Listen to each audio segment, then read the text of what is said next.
Lord, salamat sa imong presensya. Salamat sa labas na pagdayeg diha kanimo. We always welcome your presence, Lord, in our presence. As we continue to convene, Lord, reflecting upon your truth, we pray that your Spirit may continue to enlighten us. Nagaimig dugang alamdad ipagpasabot sa imong tulong. We pray, Lord, that the spirit of comfort and consolation, the spirit of edification may continue, Lord God, to minister to us with power. Ikaw padayon, Ginoo, magatasig, magahatag og paglaom sa among mga espiritu. As we continue, Lord God, to ponder, Lord God, and meditate upon your word. Thank you for the spirit of healing, the spirit of restoration, the Spirit, Lord God, of freshness. Salamat. So we return to you the honor and thanksgiving, Lord God, and all throughout the duration, you alone deserve the praises and all the glory in Jesus' name. Amen. So, mga igsoon, ingon ko nga this month of January, I try to continue to refresh our memory regarding the value of the birth of Christ with Christmas and some of the surrounding stories may tungod sa pag-aanhin ni Kristo. Sa first century church, the first 100 years of Christianity, dili kayo ka na naisgutan. It was only later centuries that somehow it became a tradition that the entire Christianity and all the packet of Christian faith, all the communities embrace that practice. And we all know na dili si Kristo na tao sa month of December. Okay. Of course, that argument is already settled. It so happened at that time because yung king at that time, si Constantine, he wanted at that time na instead of the pagan society honored their gods, worship to their gods, using his power, he exercised that authority that the entire society, then and there, anang panahon na, will embrace the Christian faith. Of course, somehow it's so lousy, no? Kaya nga naman, you cannot force Christianity to people. Salvation is by grace through faith alone. But even then, that practice, we saw the hand of God moving. And that spirit that we have to again and again remember the birth of Christ is an affirmative o may natong an edifying practice sa atong panahon karon makapadasig siya. Okay. And that tradition is not contradictory to scriptures, that is complementary. Because indeed, we have to continue to remember the birth of Christ. Kanunay na ito hinungduman. And so, mao ka na. So, siguro after this short series, sa story ng life ni Joseph of the Mary, we will proceed naman yung the story of the Magi. Isang lectionary practice Lord sa itawag natong pag-address ng mga iba't ibang mga topics, especially during this holiday. Ang importante is gutan nato yung significance na yun, yung importansya na yun. Now let's proceed to the story of Joseph and Mary. And kung mainom duman ninyo mga igsoon, tanaw nato, we're already done talking sa first major point. Again, to refresh your memory, ang atong topic is the 4 powerful principles for navigating difficult situations.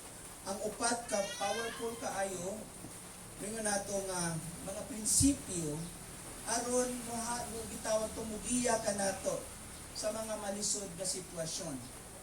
Okay.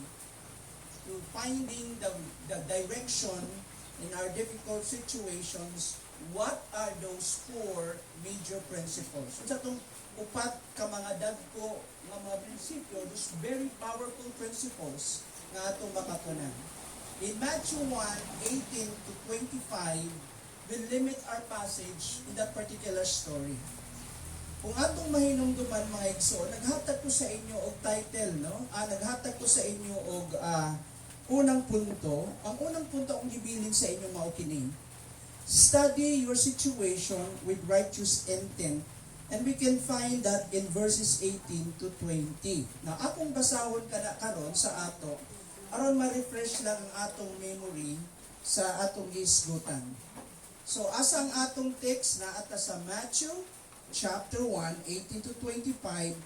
But at this point, akong basahon ng verses 18 to 20, aron makita nato nga diha nato gikuha, we draw our first major point in our topic. Matthew chapter 1 verse 18 to 20. Akong basahon. This is how the birth of Jesus Christ came about. His mother Mary was pledged to be married to Joseph. But before they came together, she was found to be with child through the Holy Spirit. Because Joseph, her husband, was a righteous man and did not want to expose her to public disgrace, he had in mind to divorce her quietly.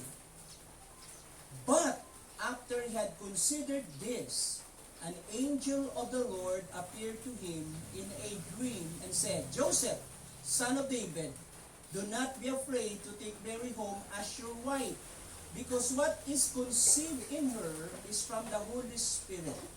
So, from this passage na atong gibasa karon, we draw, dili nato gikabo, dili nato gikuha ang atong major point. The major point to complement the idea that questions what are those, unsa to mga dagkong mga prinsipyo nga mutabang ka nato sa pagpangita, finding our path, finding our direction in some difficult situation like this one nga atong gihisgutan karon. We can also identify na sa atong mga sitwasyon na putagiadian ng mga lisod ng mga sitwasyon sa kinabuhi, unsa ang mga dagkong prinsipyo nga atong pwedeng apply as generic or general principle.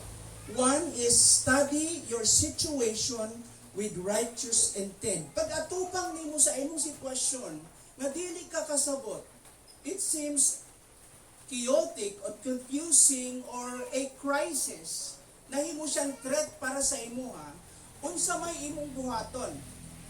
So do not react impulsively. Dili dayon ta mo kalitlag himo og mga gitawag natong mga rash decision o impulsive reaction.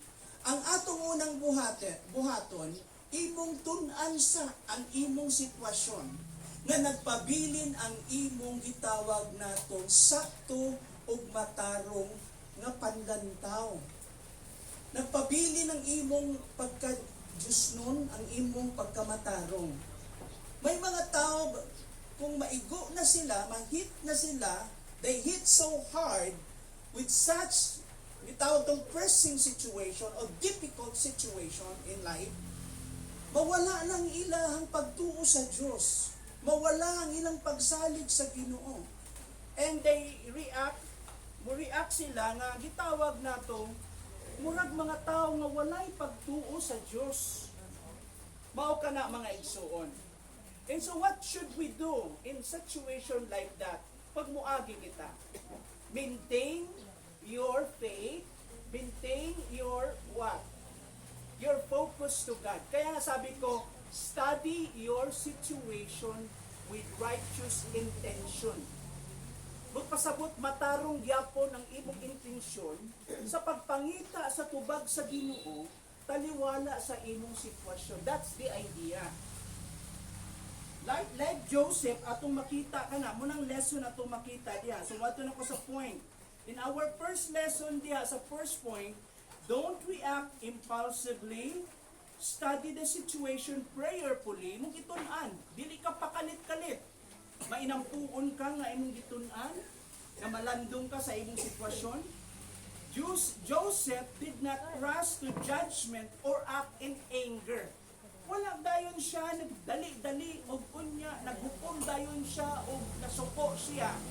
Sa diyang ang report ni abot sa iyang dalunggan nga si Maria ni kalitlag burot ang tiyan. When he found out that Mary was pregnant, he did not act, no, with anger. Wala dayon siya nasuko. Kung dili iyasang gi-process. Alam mo, ano ang mga tao say masuko? Kana bitaw mawad-an na bitaw kas katarungan. Mawad-an na kag saktong panlantaw ba? Di nakaka-process bitaw sa imong una-una.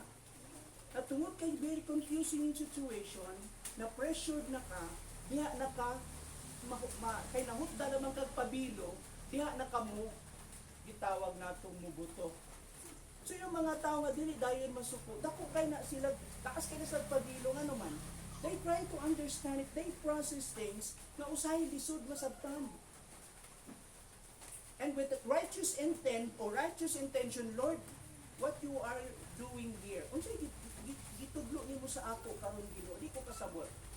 And so ang reaction ni Joseph din because he was a righteous man, matarong siya nga tao, he studied the situation prayerfully. Kao ba ng pag-ampo?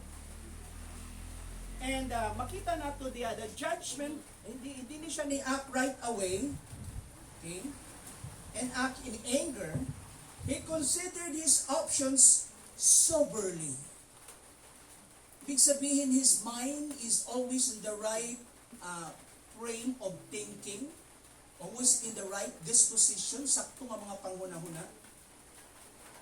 In our own lives, sa ato usab nga mga kinabuhi, when confronting difficult decisions such as family issues, kung matubang kitag mga difficult nga mga sitwasyon, family issues, health crisis, usahay mga balatian, like some of our friends, loved ones na to, or relatives, mabalitaan mo, some of them are terminally ill.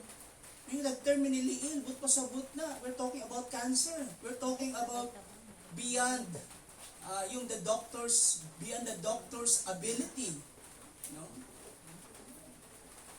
to find cure or solution. Pag moingon na to, terminal na. May mga yani nga mga sitwasyon. Not only health crisis, financial loss. But if one day and all your money, your bank account, tanan mo mga resources, just suddenly tanan nawala. Kinain lahat ng sunog. Yung properties mo. Yung mga sudden disasters, mabot atong kinabuhi nga, you are floating, flat floating, wala ka kabalo, nagbarog ka, wala ka kabalo sa imong buhaton. Not only that, mga igsoon, or confronting difficult decisions, no? Or sa ministry disruptions nga nasamok ang imong pagpangalagad sa Ginoo. Kasi atong buhaton, first we must pause. Hunong sa, relax ka lang. After that, evaluate. Imong balabalansiron. Then weigh the consequences. Imong timbangon ang mga mahimong sangputanan o consequences. Ingon dia, weigh the consequences carefully.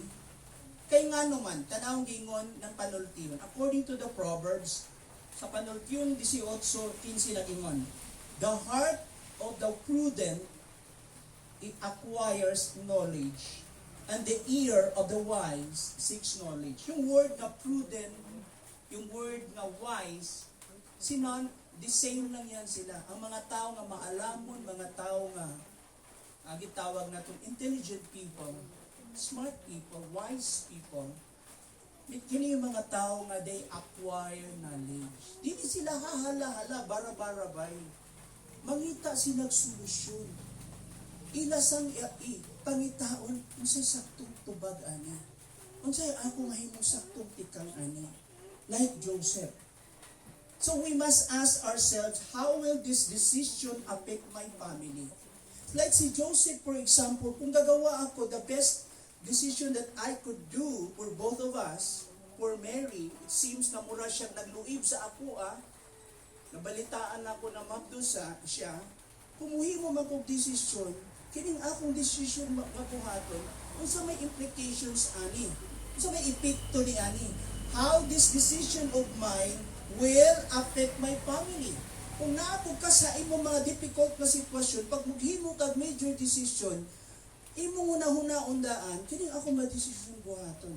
Unsa ni makaapekto sa akong pamilya? Mukalit ko himog unilateral. O ngayon natong single decision, di ko mananghid sa akong parents, di ko mananghid sa mga tao whom I trusted with, people that can counsel me, people that can who are accountable with me, mga tao nagahuna-huna sa akong ugma niya, muhimo kog mga tika madili mo sa akong kinabuhi.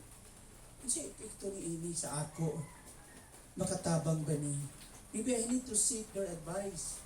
Maybe I need many wise counsel from those people who surround me. Importante na. Kasi mga isuon, we don't have all the vision para sa ato na. How will it affect my community, yung decision ko? Nakabuild ako ng community and connections, friendship. How this will affect my community, especially my church, my relationship with God. Sa akong relasyon sa Ginoo. Is my judgment clouded by my fear or emotion? Ang ako mga desisyon ay murag na itawag anang mingon natong natabunan good. Na dili kayo klaros. Mingon natong very foggy. Natabunan sa akong kahadlok o sa akong pagbati. Let's say, kung ang imong pagbati is negative, don't make some major decisions. O kung medyo bias ka o prejudice ka sa imong judgment, don't make major move. Might be imong decision, bias lang ka o prejudice ka. O tingali, indifferent ka. O nalain ka. O tingali ano lang na ni decision ka kay ngano nanluod ka, ni decision ka kay ngano man wala ka natagad. Nihimo kag mga move based on your emotion. Very bias ang imong judgment. Diba? You do not even ask the person concerned. You don't know. Let's say na-offended ka to somebody. Then tell him o tell her, ayaw isulti sa laing tao. Because he's the person involved. Siya lang ang dapat, kung imo siyang sultihan, then makatabang sa iya, ha? O might be she or he can make some positive, itawag natong respond for such correction. Di ba ng mga tao makausap sa iya, ha? Siya naman. Then talk to him directly. Istorya siya. I think si Joseph is trying to make effort for Mary. Hindi siya ka-process. I don't know paano isulti ni Mary kay Joseph.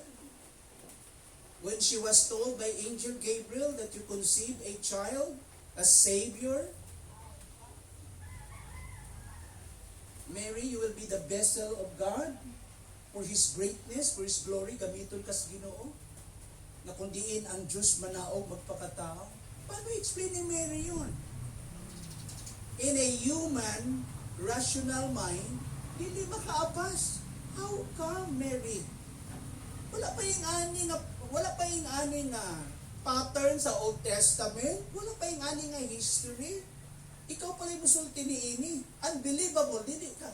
Wala po'y gitawag atong point of reference kung saan ni mahitabo. Very confusing na siya.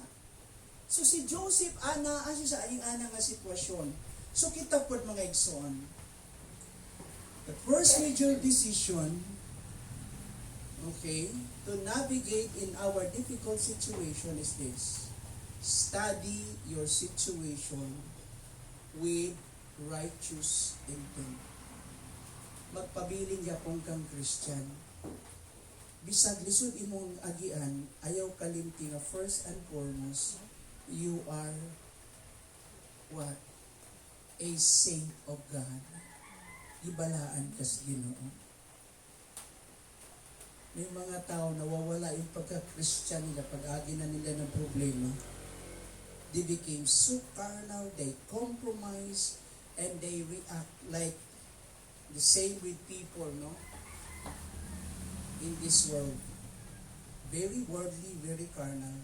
And sometimes they're also involved sa mga gaslighting, bullying, insulting sa social media. Kung nasaan na yung Christian? We're supposed to be saints and righteous people. Dapat when we utter words, we express words coming from our mouth, it should be words that will bring healing. Words that can encourage, can edify. Kaya nga ganahan ng uban sa mga Christians. Yung mga hamtong na Christian, yung mga Christian na tinuod na galakaw sa Ginoo. Kaya nga naman, pag natabihan ka nila, mapil nila na ikaw na akay light. There is hope in you. When we talk about problems, you always see the right side of it, yung positive ang inyong kanunay makita. And when you are presented with case and problem, you always see the solution. You will always have the wisdom of God. You study it well and you maintain your righteousness. Hindi ka mo muhatag og mga resolve na worldly, mga resolve na mga tawhanon, mga solusyon na dili sa Ginoo. That should be dapat ang buhaton sa usa ka Christian. Remember, Joseph loved Mary so much. Pero mga igsoon, makita nato, this is the kind of love that the baseline of this love is coming from a righteous person. You know, there must be maturity in that kind of affection. You must be what? Spiritually mature to handle such problem. Alam mo sa marriage, wala shortcut. Sabihin ko sa inyo, ako nga ang wife ko, first 6 months ang adjustment namin. Alam mo, tama yung sinasabi ng mga pastors na ahead sa ako, mga dating mentors ko. Dadaan ka ng 7 years tribulation, first 3 years of adjustment hanggang to 7 years of tribulation. Ibig sabihin, dili lang yung wife yung tribulator, ikaw rin, both of you. I-tribulate ninyo yung mga kaugalingon, no? And so, we're both selfish people, pareho man nga mga selfish, self-centered, dili ka pasukli. Pero pag nagkadugay ng mundo ha, kamauna ka mo. I mean, kamauna ka mo. Di naman gitolerate mo. Ibig sabihin, ma-embrace na mo siya. Madawat na mo yung iyang mga kaluyahon, iyang mga apan-apan niya. Sa Ilonggo pa na, kanang apan-apan ka na, bitaw, sinangag nga, siya na, tangkong, muna apan-apan. Hindi saya, ano ng apan? Tuong mga ba? Mga flaws na to and weaknesses.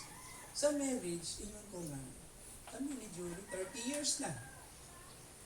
No? Abot na ba 30 years? Dugay lang, no? 1994. Sige ko no, i-count ko no ninyo. Ha? Lapas na. Pero, I tell you guys, dili gyapon na human ang inyong adjustment because both of you gagrow mo together. Would you agree, guys? Ang pinaka-complicated na creatures na gi-create sa Ginoo, dili kabaw, tao. No? Makasabot kas iro sa tao, di. Would you agree? Nagsapot mo karon unya pagkaugma na bali. Di ba? Ya, pag nangutana ka, usay ka na pulo ka mangutana. Kaya ang responsibilidad, murag dugay kayo mo, murag bitaw nasa atabay nga, muiko pa, bago mo hagbong, dugay bitaw kaayo ma-absorb. May nga ng tao sa, you have plenty of reservations. But going back mga igsoon, ingon ko nga, yun ang lessons na dapat nato tanawon. When consequences are great, clarity and discernment are essential. kung dako kayo, kung lisod kayo, God, ang mahitabo, ang imong epekto sa ato mga desisyon, importante malinawan ta. Kinahanglan na kay discernment. Hindi mo pasabot ng discernment. Mo pasabot ng discernment, makakita kas buta nga di makita sa uban ba? Masense mo. Gika na sa imuhang experience, labi na expose ka kanunay sa pulong sa Ginoo. Number 2. Ang number 2 nga point, the second principles that we could learn in this situation of Joseph and Mary, especially kay Joseph, recognize God's involvement in the midst of chaos. Verse 20 to 21. Atong basahon. Ingon din 20 to 21. After he, refers to Joseph, after Joseph had considered this, an angel of the Lord appeared to him in a dream and said, Joseph, son of David, do not be afraid to take Mary home as your wife, because what is conceived in her is from the Holy Spirit. And she will give birth to a son, and you are to give him the name Jesus, because he will save his people from their sins. Galing. Ang laki ng role mo, Joseph. Do not be afraid to take Mary as your wife. Alam mo, kining young couple na to, they were betrothed. Sa ato, ang term na to, wala tayong equivalent. Walang equivalent yan sa atin eh. Ang pinakamababaw na pwedeng gamitin na example yung word na engagement. Kaya lang ang engagement kasi sa culture natin, engage kayo, hindi pa kayo kasal. Engage pa lang. Hindi mo pa siya wife. Sa kanila, pag sinabing gibetroth na ka, gisaaran, gisabot na mo sa papel. Husband and wife na ka mo sa papel. Pero wala pa mo nag-uban. You are not living together yet. So there is a period for about 1 year to wait for both of you. Ang trabaho ng magiging husband mo, mag-prepare siya ng puy-anan ninyo. So while waiting, that period also is a period of testing for both of you. Kung magpabilin ba ka mong pure and faithful to one another, to your partner. Ayun yung ibig sabihin ng itawag natong concept ng betrothal. So kasal na kayo sa papel, pero wala pa yung actual na ceremony at saka yung celebration of gitawag natong of marriage. Ganon yun. Ng pangutana.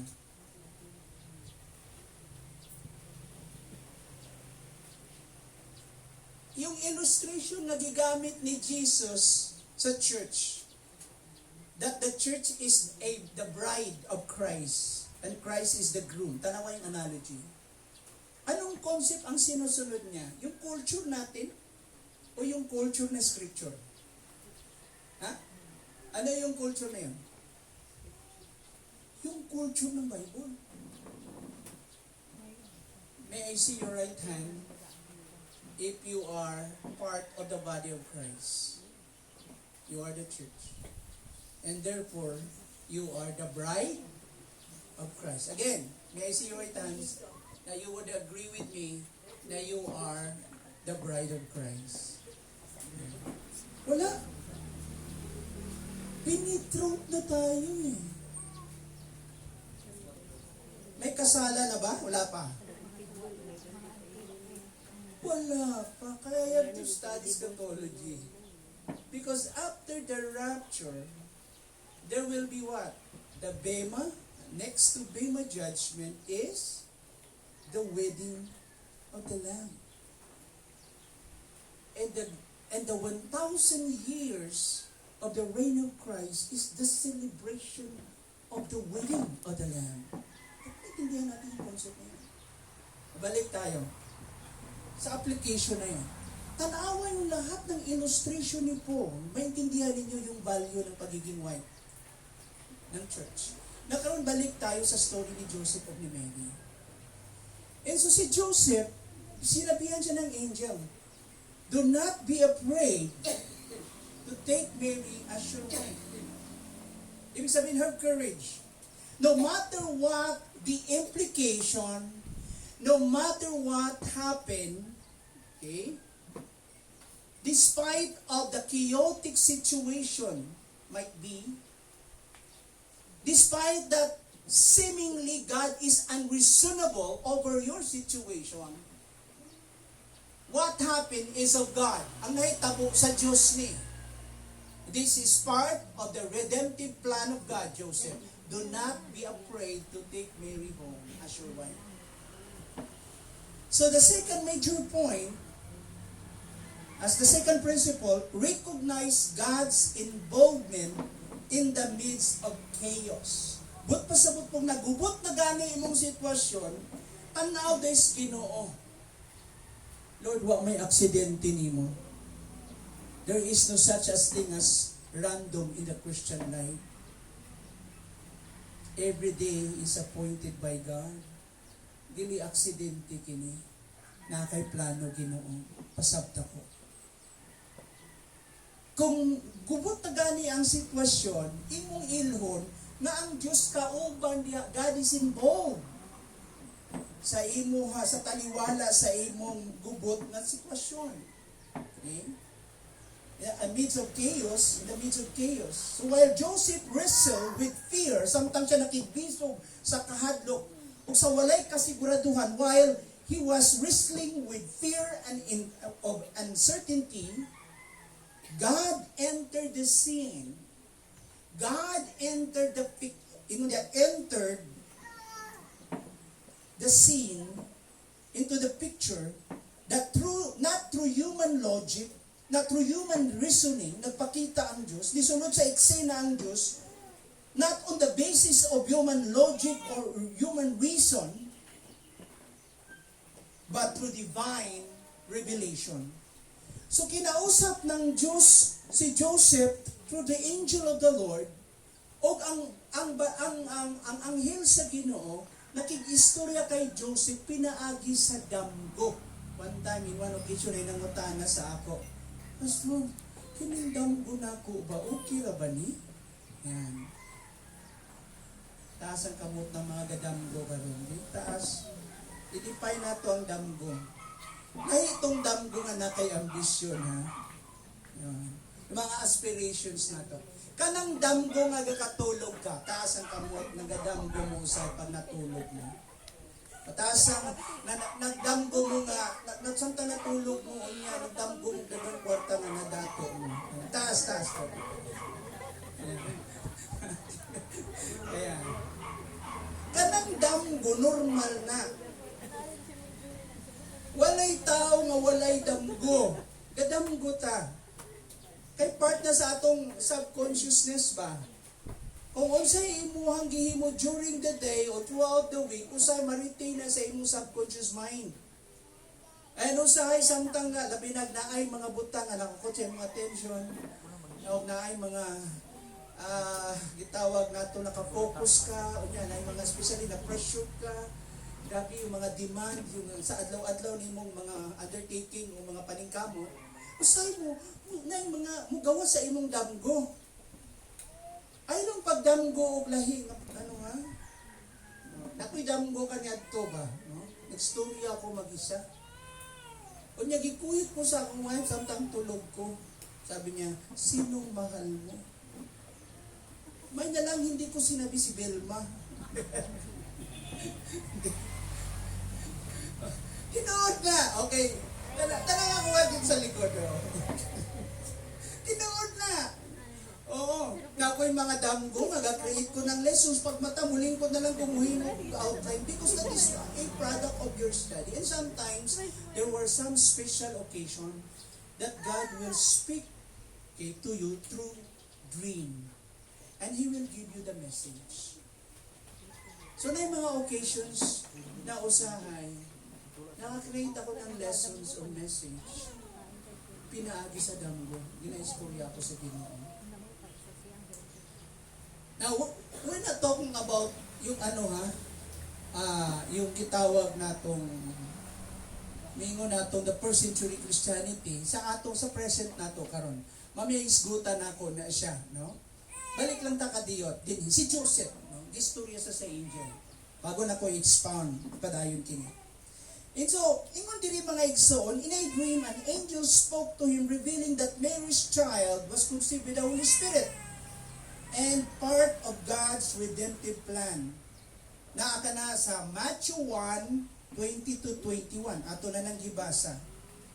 So, kini tutlo ka nato to look beyond what we can see and listen for the voice of God. This teaches us to look beyond, okay, what we can see and listen for the voice of God. Kasi, ba't pasabot ani sa ato? Ba't pasabot sa mga sitwasyon na dili ka kasabot? Ayaw dayon conclude. Ito na yung time na you have to exercise your faith. Ito na yung time na, Lord, istorya ako. I know that you are part of this. Although very chaotic, samo kaayo, di ko kasabot, Ginoo. Very confusing. Istorya ako, Diyos. Sa laing ng mga pamaagi. You have the various means and ways on how to communicate or to talk to me. Speak to me, O God. I-open mo ang imong heart sa Ginoo. Dili naman mag-expect ka dayon sa damgo. Oo. Pero ang Ginoo mo story sa lain-lain pamaagi. Kay Joseph, gistorya niya si Joseph sa damgo. Try to imagine si Joseph. Talagang i-process ni Joseph yun. Hanggang niabot sa time na katulog na lang din siya. O dito ang Ginoo nakikistorya sa iya. Pwede ba mo appear ang Ginoo kay Joseph na dili siya tulog, pinaagin sa angel? Di ba? Pwede. Kay si Carayas, nagpakita si Gabriel. Kay Mary, kinausap siya ni Gabriel. Pero ang Ginoo, kinausap niya si Joseph, pamaagi ka, pagdami. Dinhi, kinausap niya. And I believe si Joseph, because he was a righteous person, habli ang kasing-kasing maminaw sa Ginoo. And din makita nato diha. So, gitudluan kita, look beyond what we can see. Ayaw tanaw dito to what is visible in your naked eye. Tanaw ka, lapas pa sa imo nakita, Lord. I-open na ako mga mata sa mga butang na dili na makita, dili na ko makita. Give me discernment. Speak to me. Gamita ang sitwasyon, Ginoo. Gamita ang mga tao. Labi na ang imong pulong, Ginoo. Ano nga tayo?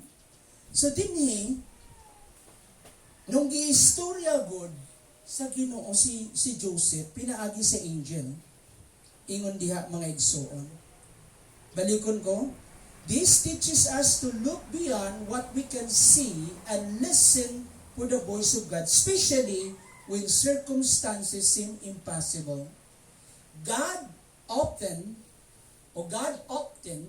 shows up when we have exhausted every human explanation and are ready to surrender to His wisdom. In other words, God tends to reveal Himself when we've run out of all human answers and we are willing to trust in His wisdom. Ang Ginoo diha mo padayag sa iyang kaugalingon, sa dihang nahudta na kita sa tanang pamaagi, sa tanang tubag, sa atong mga pangutana, sa tanan natong mga pamaagi, sa tanang explanations sa atong gipamita. If we are exhausted, we exhaust all the means na mangitag tubag, and yet waka kakitag tubag, niabot na ka sa utlanan, then faith will operate. Because it's no longer my human reasoning. It's now, I'm operating based not just in my human understanding, but in my faith, embracing the qualities of who God is. God will remain to be reasonable. Though many times I cannot grasp or understand or process it in my human understanding. Bisan dili ko kaapas. Bisan mahutdan ako sa akong mga unang mga mga pangisip nga sa insakto, di na ko maabsan ang Diyos. Diha mag-operate ang Ginoo. And He offered. God is frequently most open gapamuhat sa panahon nga moing ka surrender na ko, Lord, and I will embrace your wisdom. Diha pa si Joseph kitugyan niya kini sa Ginoo. Amen, mga igsoon? So it's perfectly natural and deeply human to open our hearts and share our struggles with others. Kita nga mga tao, normal lang ka na, kay tao man tayo. Nga iabli nimo ang imong kaugalingon, ang imong kasing-kasing, imong pagbati, ang imong struggle ngadto sa uban. When life's storm hit us hard, ayaw suluha. Don't isolate yourself. I-open mo sa mga tao whom you trusted with, mga tao na confident, mga tao nga doon sa imo, mga tao nga gaampo nimo, mga tao nga mature people, mga tao nga galakaw nga matinud-anon sa Ginoo. You know, sa Pilipinas, in the Philippines, this isn't just a habit kay mong istorya, mong problema sa uban. Dili lang ni habit. This is part of who we are as Filipinos.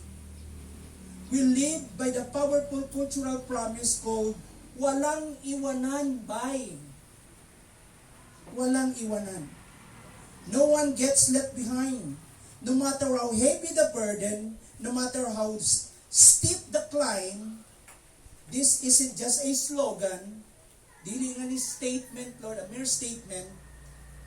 It's lived reality in the neighborhoods, in the barangays, and families who rally around one another in times of sickness, loss, or disasters. Pag nagka-problema ka, ito yung normal na kultura na to, dahil very tribal ta. Pag nagka-problema ka, kinsay unang mubati nimo? Ngalaing tao, imong pamilya. Imong mga palinti. Tingali, nalain man na sila usay sa imo, indifferent sila, masuko sila. Pero pagdating sa time na you are in crisis, talagang sila una good matamaan sa kasing-kasing. O mobear sa burden. O sila una good mabalaka sa imuha. Di man tingali, sa mo di magpakita, visibly sila, pero makita niyo mo bugatin ng kasing-kasing. No? Kay normal na ang atong kultura. Kani ganing single ka pa, pag nakakita, nagtrabaho, wa pa kayo, dili pa kaminyo. Ang normal nga practice, pag nagsweldo ka, asa pa ingon, usahay, ang uban mong kinitaan. Asa? Sa normal nga practice, sa kultura Pinoy. Tuas pamilya. To ayong tinabangay system. Sige, ikaw na po. Ako'y una naka-abroad, ikaw na po. Notice? Sa dili sa abroad lang. Ako'y na nakatrabaho. Sige, ako'y tiwas, patiwas ni mong eskwela. Ang doon, ikaw na sad. Murag hagdan na. Murag ladder. Ano yung kultura natin? Walang iwanan eh.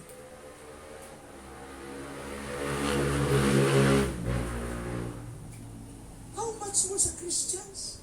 Amen? Naalala ko nga, yesterday ba to dumating yung mga boys, yung akong mga anak. Galing sila si tawagan na kanang nag-ride sila going to some beautiful places in Surigao, sa Bislig, no? And sa team sila. Yan nabati nilang uban, gikapoy na. No? Ito nagkasbayad si Luisa likod. Gikapoy na. And some of them niingon nga, sige, una na lang kamo, hinay-hinay na lang kami. Ano sabi ng grupo? Brad, hinahinay tatanan, no? Hindi natin pwede iwan yun, no? Walang iwanan. Notice? Kaya imbis to speed up sila, kasi kapoy man magduka man kapag hinay mong dagan. Oh. But they have to sacrifice for the team. So na ay gauna, na ay tail, na ay take lead para siya yung parang pathfinder ba, gatanaw dito sa dalan, niya na ay tail, na walay mabilin God. Pagkapuyo na sila, pag muingon ang usa nga gauna, kapuyo na kintay siya, muingon siya, medyo, bro, hanap na akong pananaw diri. Kindly, ikaw na po lang mag-take lead. So, bali na po siya dito, sunod na po. So yung nga nang ginahimo na, gatrail-trail sila dito. And that's part of their bonding, relationship. There's so many things. But yung concept na yan, dili lang niya a mere camaraderie. No? Dili kamura diha. Panag-uban. No? So din mga igsoon, mao kini ang giingon nako dinhi walang iwanan. No? So imo pamilya mo lang mubati nimo. Sa walang iwanan imo nga sa ato walay iwanan may tawag na to wala, di ba walay? Oh. The closest Cebuano equivalent of walang iwanan. So it conveys or communicates Filipino cultural value of no one gets left behind. Okay, sa mga barangay, sa atong kultura, dahil igsuon, we understood, no? Yung speech na yan. So the Bible echoes the same spirit of mutual care and compassion. Paul writes, bear one another's burden in Galatians 2 verse 2, ay Galatians 6 verse 2, pasana ang inyong mga palasunon sa usag-usa, o tumana ang balaod ni Kristo. What is the law of Christ? The law of Christ is to love one another. So the idea is this, ingon diri, bear one another's burdens and so fulfill the law of Christ. So one way to fulfill the law of Christ of loving one another is to bear one another's burden. Usa ka pamaagi nga matuma nato ang balaod ni Kristo sa paghigugmaay sa usag-usa atong pas-anon ang usag-usa sa ilang usab nga mga palas-anon group. Nagiagian. Nagialsa. May I see your right hand so you would agree with me. Bible yun, ha? Pero kung naaman, I think si Joseph, he was trying to process that. Alam mo, lisod bang godingani mo? Alam mo, usahay di maiwasan, yung mga tao usahay close sa imuha, ay pinagwalay Ginoo, maupay usahay mahimong minatong pabigat sa imuha. Imbis maupang tayo gi-expect mo makasagot mo, dili kasagot. Diba? Mauna, I believe si Joseph, he also suffered yung social, gitawag natong acceptance sa nahitabo. Kasi ang common culture, hala, nagulpos yung mayroon. Sino yung papa? I try to imagine that. So mahimo kang talk of the town. No? Anong ginawa ni Joseph? Ito na. Mas madaling mag-spread out ang fake news kaysa facts. Agree? Na kung nalay social media sa ilaha, niabot na tibuka-libutan na balita. Oh. Kaya mo ba maghikog na? Kaya pakapinan pa man sa uban. Ala, grabe, no? Pila ko no kabulan? Oo na. So mo na may tabo. Spread out na sa mga relatives, tanang mga tao na kailan nimo sa community. Labi na ang mga tao mahilig dito ang subay-subay ang family tree. Akin sa anak, mao ba? Kasi yun, di ba ato man igagaw? Oh, sapay-sapay na tayo dito. So mao ka na mga igsoon. Now, what is the point? So din yato makita mga igsoon. So, ingon diha, God speak through various ways. Ang Diyos mo istorya ka nato sa lain-lain nga pamaagi. So ayaw lang isulti dito sa mga tao na doon sa imuha.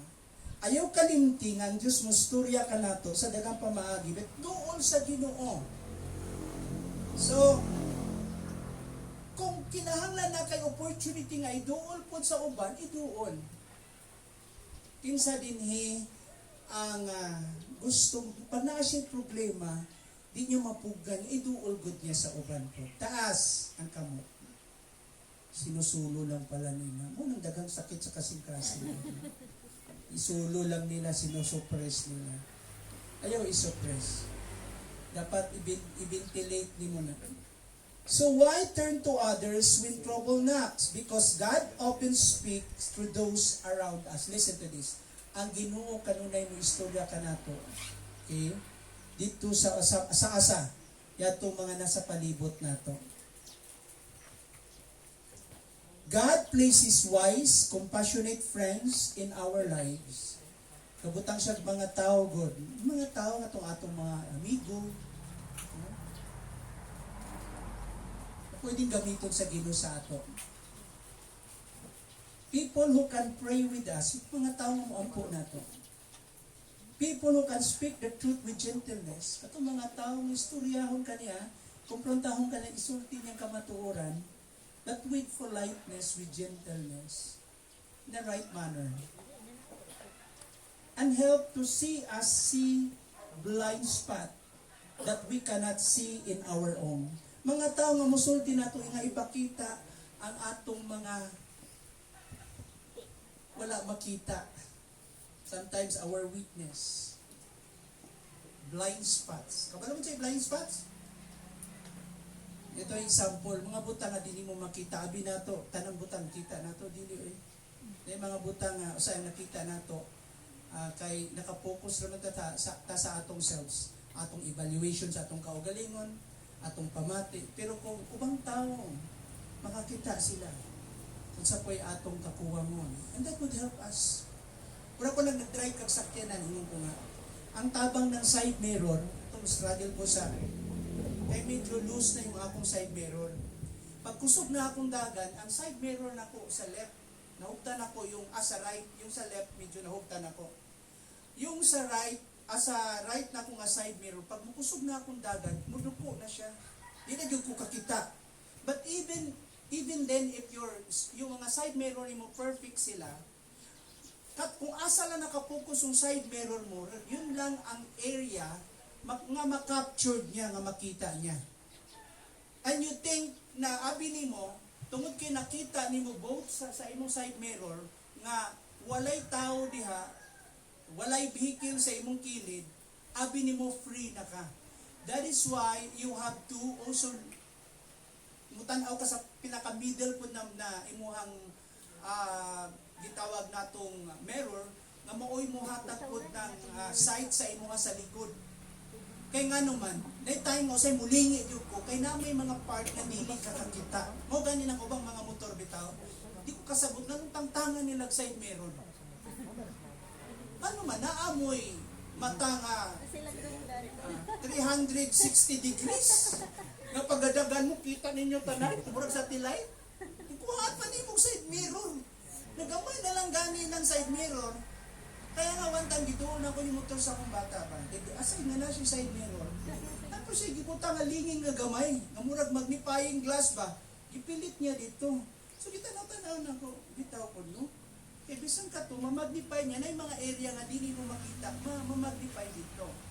That tells us nga dili tanang usay makita nato. So there are some spot nga dili mo makita. The same is true in our life. Na yung mga spot sa atong kinabuhi na di ta kakita, pero ang atong mga friends, people close to us, especially those mature people na Christians, whom they can give a proper advice, sila yung mga makakita. Listen to them. Do not be stubborn when they give you an advice. Kasi they have the wealth of experience, labi na may edad na sila. Parents na sila. Mayroon sila, anak, pag ganitong gawin mo, I will predict, dili ka paingon. Dumaan na ako dyan eh. You don't have the answer. You don't have the complete vision upang lantaw. There are some spot dili mo makita. Nakita ko na. Niagi na ako, I have the insights. So listen to me. Ganon yon. So pag usahay man good paglabi na pag nagkaedad ka nga, kinsay 15, 16 din itaas ang kamo. Taas 15, 16. Brother Leo, 16 ang edad. I'm almost done. Sige, continue ko na next week. Alam mo kita, bisag bright ka pa. You are the smartest girl or boy sa class niyo. Edad 15, 16. Pag tinamaan ka ni Cupido, pag na-in love ka, lahat ng memory verses mo, malintang mo na. Lahat ng advice ng parents mo, mabungol ka.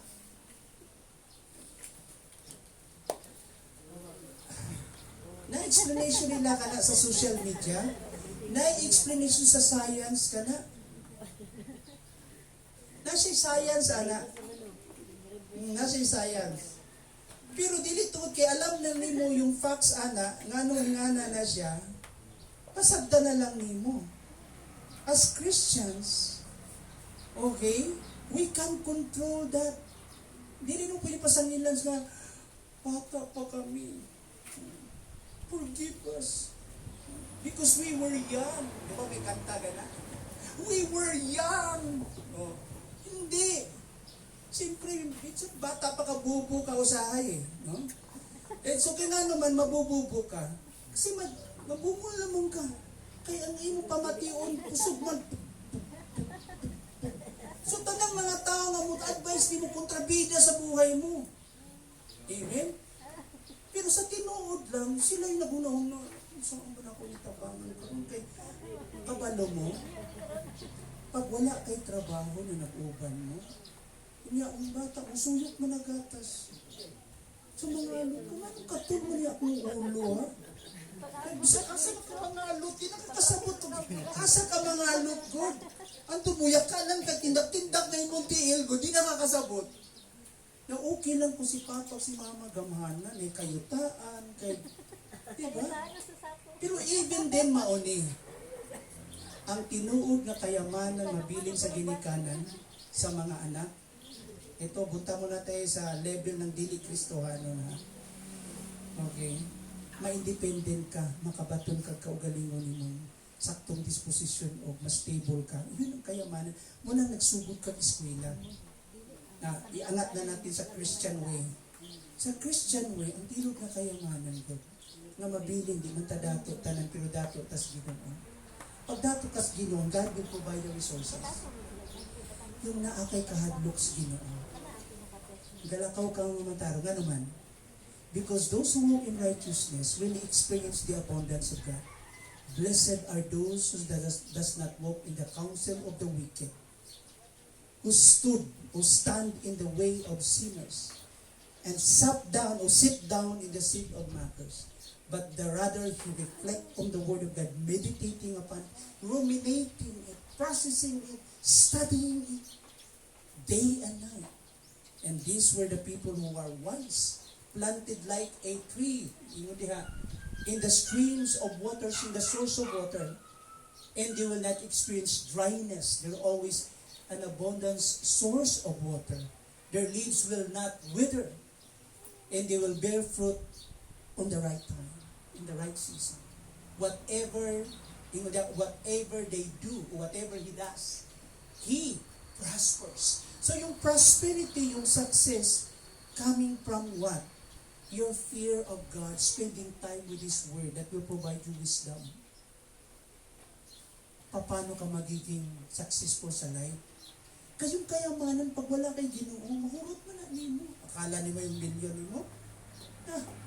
Kanang milyon, madali na mawala yun.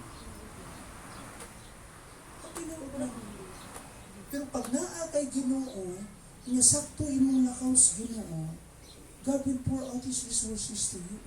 And you are not simply blessed spiritually or materially, you are blessed spiritually as well. Yun ang tinuod na joy. Hindi yung blessed ka materially, but you are spiritually in poverty. Pobre ka. Hindi ka kamalo mo dala sa imo, mag-manage sa imong kwarta, puro gugot imong kinabuhi. You are not happy, pero may kwarta ka. Until such time na hurot imong kwarta because you don't know how to manage it. Kaya nga importante yun. Listen to the counsel of God. I will end this message now this morning. Okay? Leaving to you that idea na sa time na yan, we have to recognize, okay, that God is involved in the midst of chaos.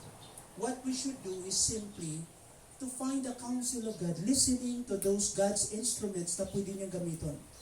God can speak to you through the situation. God can speak to you through those people who mature people, people close to you, people who are accountable, they can pray. Not only to those people, kundi God can speak to you directly through the Holy Scriptures. Pwede kanya istoryahan sa Biblia. Kaya, spend time with the Word of God. Kaya nga naman, this is how I believe. The Bible is complete. The revelation is final. The inspiration is final.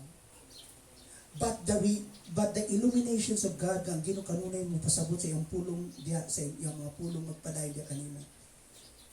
And the Holy Spirit can continue to talk to us today, complementing the principles of God's Scriptures, kanunyang back upon, supporting the principles of God, the truth of God, for your situation.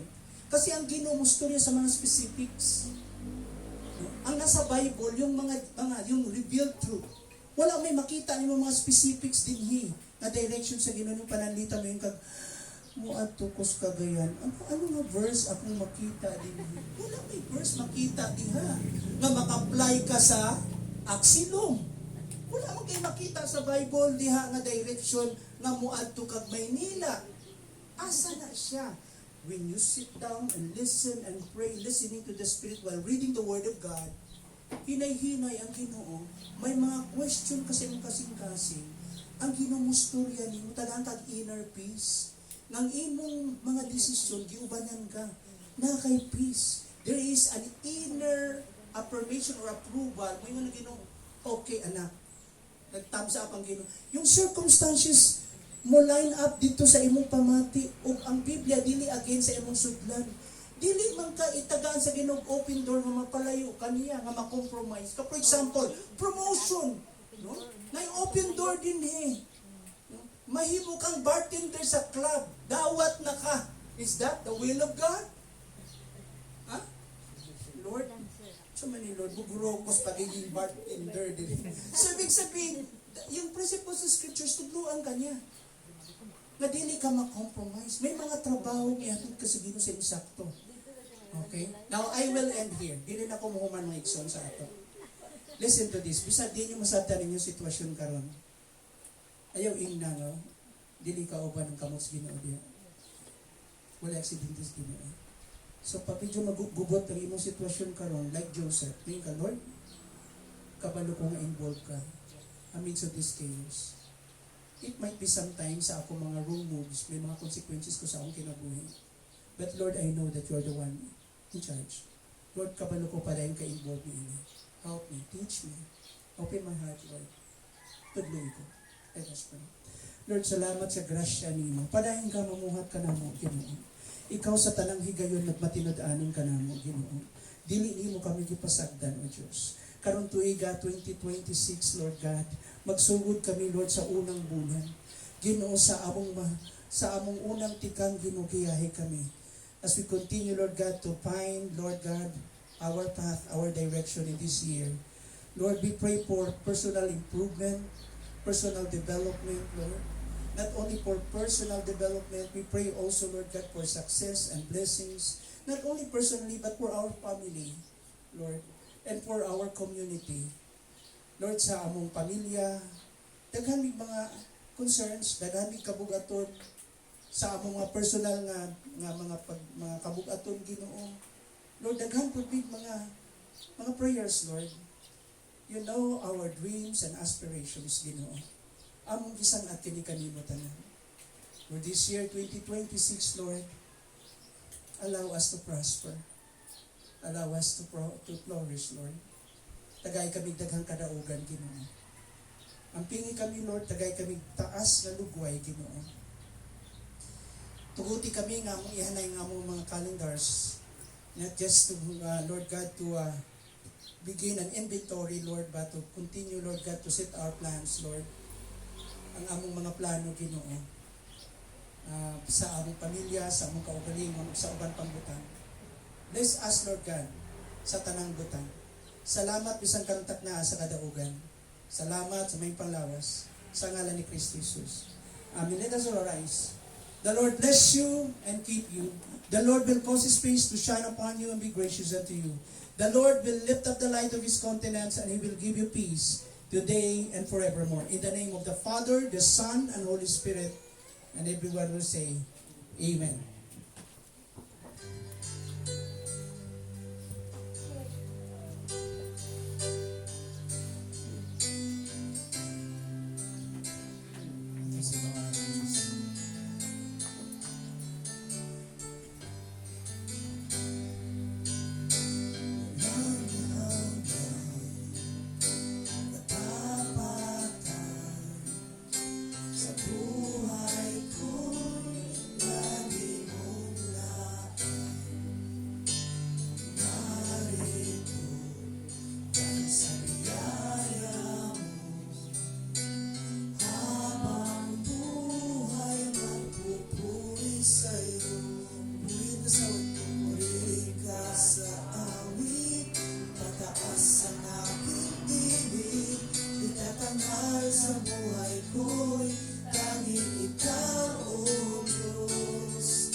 nagtatanghal sa buhay ko, tanging ikaw, O Diyos. Lumilipas sa kalangitan ang iyong kaluwalhatian, nagkakilaan mo'y di mapapantayan. Jesus, sa iyo ang kapurihan. Jesus, sa iyo ang kapurihan. Kaluwalhatian ngayon magpakailanman. Jesus, sa iyo ang karangalan. Kapangyarihan ngayon ang magpakailanman. Pupurihin ka sa awit, relax na. Pupurihin ka sa awit, itataas ang aking tinig. Itatanghal sa buhay ko, tanging ikaw, O Diyos. Lumilipas ang kalangitan ang iyong kaluwalhatian, nagkakilaan mo di mapapantayan. Oh, Jesus.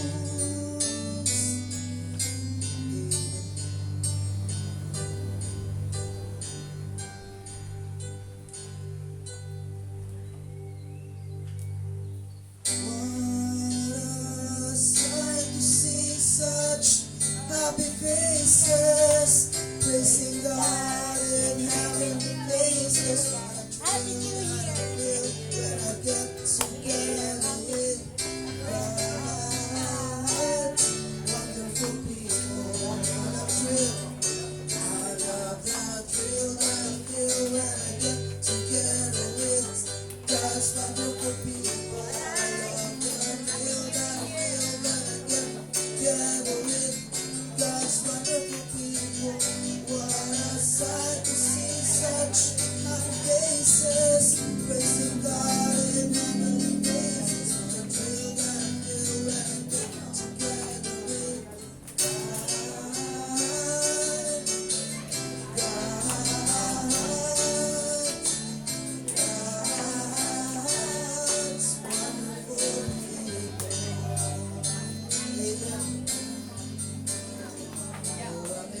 Pilit mga pilya, kinain ng mga peo, gatas pa. Amen. Pag-isa mo.